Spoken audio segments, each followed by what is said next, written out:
bali tebanazula amafuta obanga tebanatandika gasi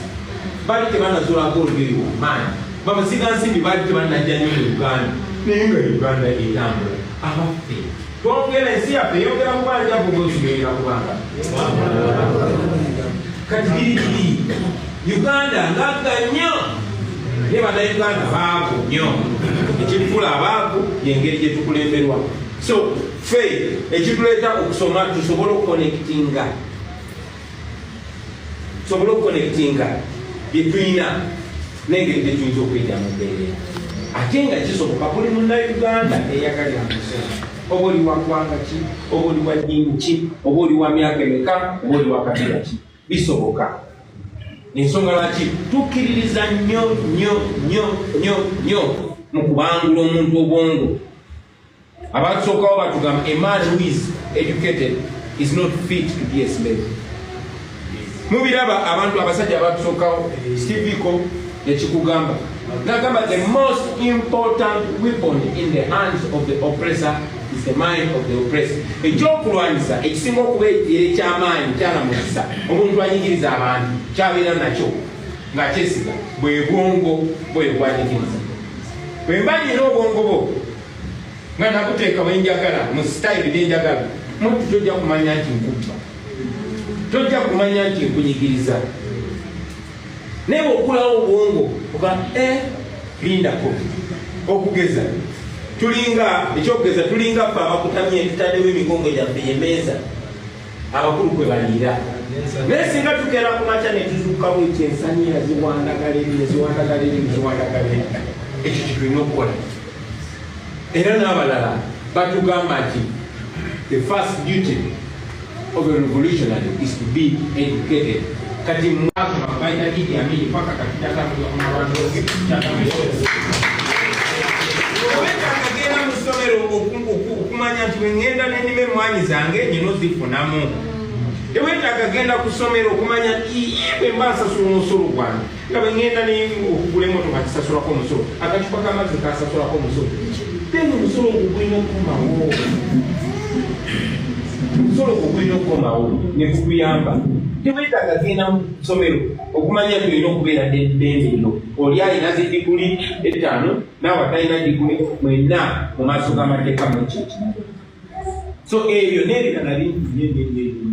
bivagala okuyigiriza abanayuganda temateeka oba constitution lyetteeka ekkulu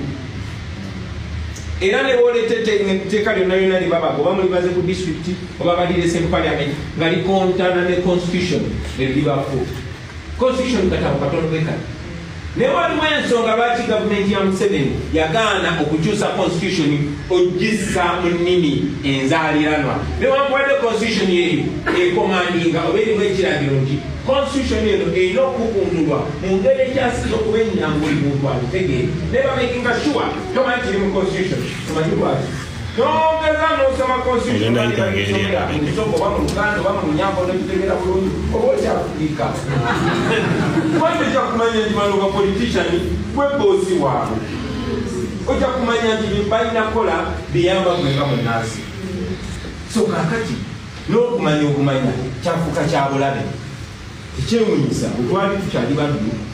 mwanattu ng'etteeka ng'omusango gwa nagomala okusanga omuddu oba sireevu ng'ayiza okuwandika n'okusoma ekyo kyabeeranga kyabulabe nnyo era nga bakutirawo lwaki oyagala kubuusa banno oyagala kubabuusa nti bamaanyi okusinga ffe so twagala eyo nalagikukimenye twagala ekyo ekikulimu tukimenye mubeerenga mumanyi okumanya teweetaaga kuba nti wasoma nnyo ne bwebiyiga mu lulimi lwo ensonga lwaki ne mu masomero gaffe ogissa mu nnimi zaffe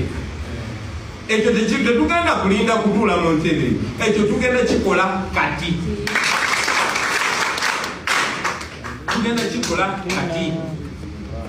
tukivunule kubanga ekyo constitution ekiragira bali muyinza bakijemera naffe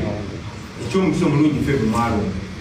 bali mu ntebe enfu mpiza n'omutobagira endani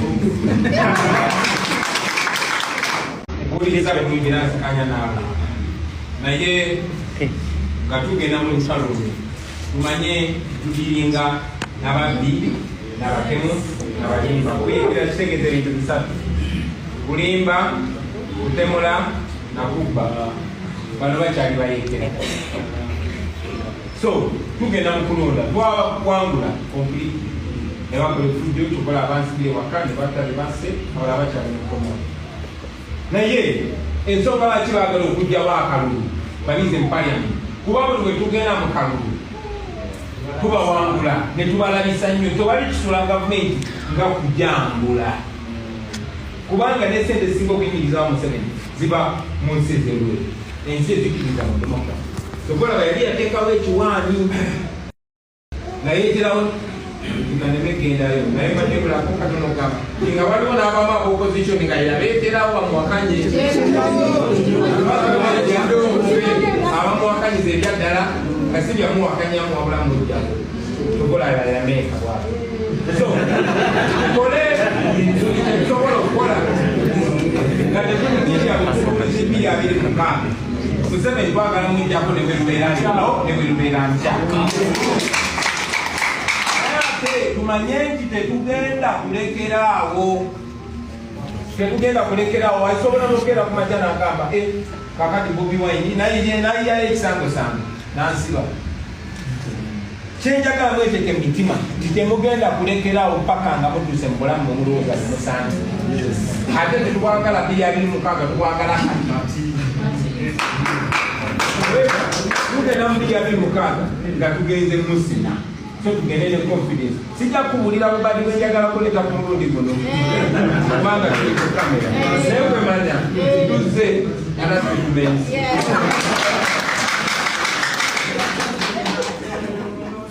tunulira ensomesa y'abaana mu Uganda ojjula okugamba oba amasomero tugagala emyezi ng'esatu tukole enkola empya lwaki kuba amasomero gaffe Honorable Sewungu yagamba nti Museveni yalowooza nti agenda buddisa abantu ne bonna basome naye omwana basomero bwereere ddala abasomere mu ngeri eno gye tuliko omwana mu gavumenti yaffe ajja kusoma nga tasasula ssente naye nga tasomera bwereere kubasomera ku ssente za gavumenti kitegeeza nti education gyagenda okufuna egenda kubeera quality education etali ya bwereere abaana tebagenda kusomera bwereere gavumenti egenda basasulira esasula abasomesa bulungi naye ngaovudde ku nsasula y'abasomesa n'ebizimbe by'amasomero n'ensoma yaabwe munzikirize mu ddakiika butigitiki butono mba breaking it down oba oli awo namwe munakinnyonnyola gye munaaba mu byonzu education yaffe waliwo kyanyuma kikula kyo ndi mukyala ndi muto oba nkuze nnyo oba ndi mulema oli mu kifo kikyamu ate buli muntu tumuwa ekitiibwa ate tumukkiririza oba oli mukyala oba oli mulema oba oli muzibe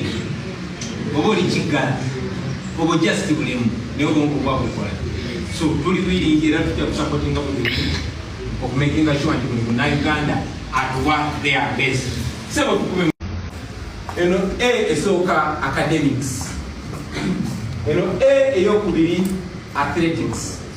eno eyokusatu arts eno eyokuna banyongerako bwongezi naye nkulu nnyo infact esomero ekulu agriculture lwaki tusoma kutereza bulamu bwaffe so si kutambula nga tufuwa oluzungu